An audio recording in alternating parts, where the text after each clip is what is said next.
For nearly half a century, video games have been one of the most dominant forms of media. From the crash of 1983 to the modern AAA landscape of today, many fads and crazes have passed us by. Only a few have had the staying power to stand the test of time. Super Mario, The Legend of Zelda, Final Fantasy. These could be said to be some of the pinnacle of this, but another one contends to trump them all: Pokémon. Creating a genre and franchise unique to its own, the series has continued to dominate the gaming industry to this day, where many franchises have fallen off into the abyss of obscurity. Its reach has even extended past the gaming sphere into anime, merchandising, and the hearts and minds of gamers around the world. Such a franchise should have a glorious and epic history, but it's actually very simple. It all began with the story of a boy and his utter fascination with bug catching.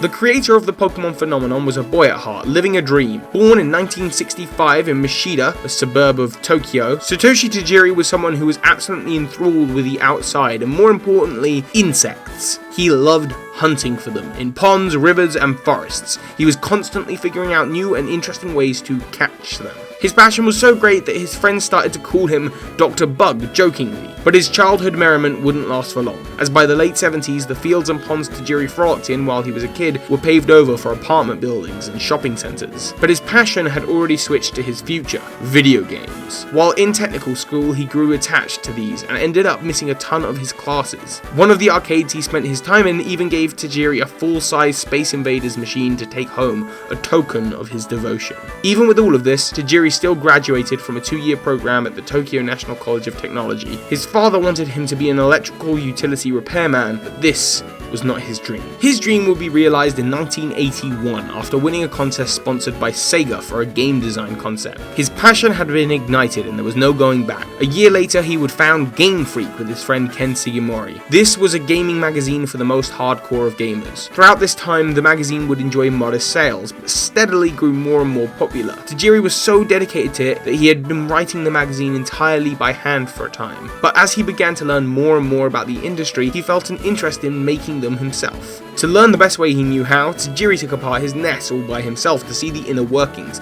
and in conjunction, learned how to program for the system. Because of this, in 1987, Tajiri published his first game, Quinty, a puzzle-based action game. The modest sales from his first outing into the industry lighted the spark that he had been waiting for. Before he knew it, 2 years later, Tajiri had officially turned Game Freak into its own video game developer. Developing various titles for Nintendo and Sega alike, such as Jerry Boy, Yoshi, Mario and Wario, and Pulseman, Game Freak was on a roll. They weren't the most popular video game developer, but they weren't doing bad themselves. But all this would change in an instant with the spark of creation. On an ordinary day in the early 90s, Tajiri saw 2 children playing together with Game Boy and a game link cable. This brought back memories of his childhood, catching bugs and exploring unknown and hidden areas. He imagined the insects he had previously captured crawling across the cable between the 2 systems, transferring themselves between each game. As he continued to ponder the capabilities of the game link cable, his idea grew. He wanted to give the children of today the same childhood experiences that he had had. His idea was further added upon by Gashapon toy capsules,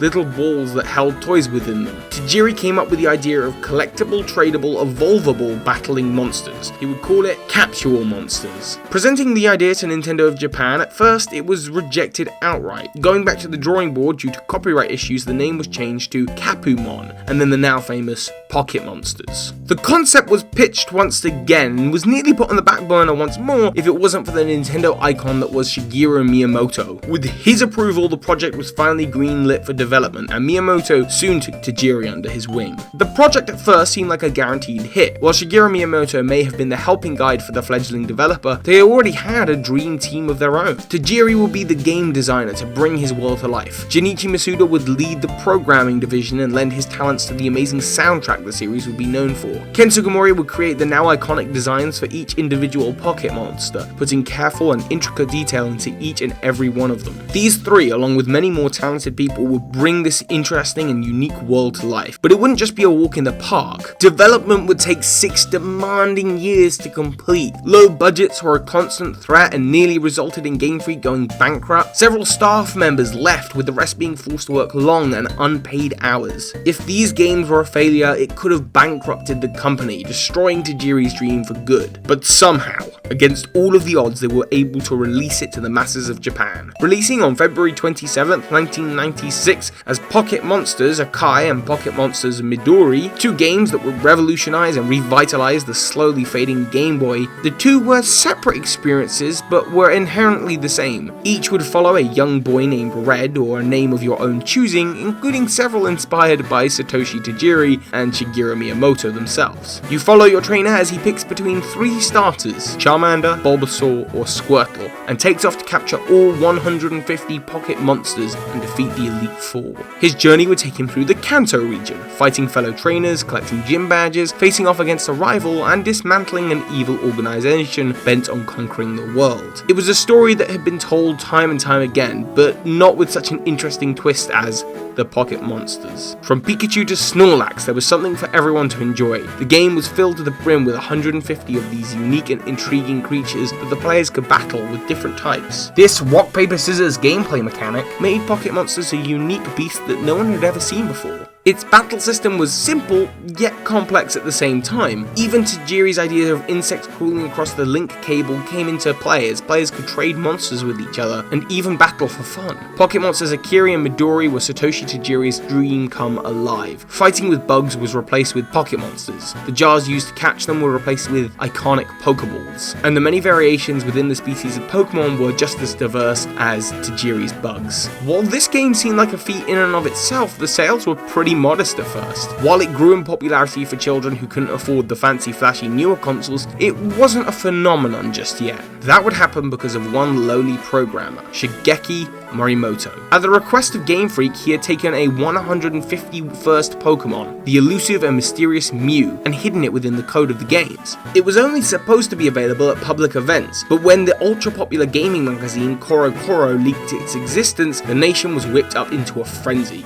Weekly sales increased into monthly sales, and at some point quadrupled. With a highly competitive metagame, many elusive monsters to find, evolve, and trade, Pokemon was a bona fide phenomenon. But there were still some problems at hand. Pocket Monsters Akai was selling, but Midori wasn't even on the same level. Glitches, bugs, and graphical oversights plagued both, but not as much as Midori. To improve on this, Game Freak quickly made an available Pocket Monsters Baru, complete with improved graphics, sounds, and several bugs fixed. But the Pocket Monster craze wouldn't just stop there. In October, Media Factory released the first Pokemon trading cards, and it wasn't just an anomaly, it was a sensation. Pokemon trading card sales were rivaling the video games themselves. The series even expanded into a manga with the Pokemon Pocket Monsters, a gag manga using crude humor and slapstick, which stars Red and his rude Clefairy. Still riding on the coattails of the originals, a third Pokemon phenomenon begun because of the Pokemon anime. Premiering on April 1st, 1997, it quickly gained popularity, following a young Pokemon trainer named Ash Ketchum. Starting off in a similar situation to Red, Ash is given no other option but a Pikachu. And after several hijinks, the two begin to form a bond and a memorable friendship as they come across even more lovable characters. The show was popular enough to make the lovable Pikachu, a pocket monster that you could have just forgotten about along the way, into the icon for the series at large. When you thought of Pokemon, you thought of Pikachu. Pokemon had taken the country by storm. Children's conversations and livelihoods were filled to the brim with finding new Pokemon, battling friends, and discovering new locations. The children of Japan were enthralled by this experience, and Game Freak sought to establish that fact more clearly. On April 25th, 1998, the first Pokemon Center was opened opened up in Tokyo, specializing in Pokémon merchandise. And this cemented Pokémon as a mainstay of Japanese culture, but all that was about to change. With such a successful series like Pokémon, Nintendo knew they had a winner on their hands, so where better to look for Pokémon's next conquest than to America. As the localization began, they attempted to change the Pocket Monster's iconic designs, as they feared the cute designs would not appeal to Western gamers. Even more troubles plagued the team. Once again, copyright slapped the series in the face. They needed to change the name to make sense, but still having the same meaning. Combining Pocket Monsters into one word, their answer was Pokémon. The phenomenon had its true name, and was set to conquer the world. But before they could reach the States, the anime would enter into the lives of the nation's children first. And they were hooked.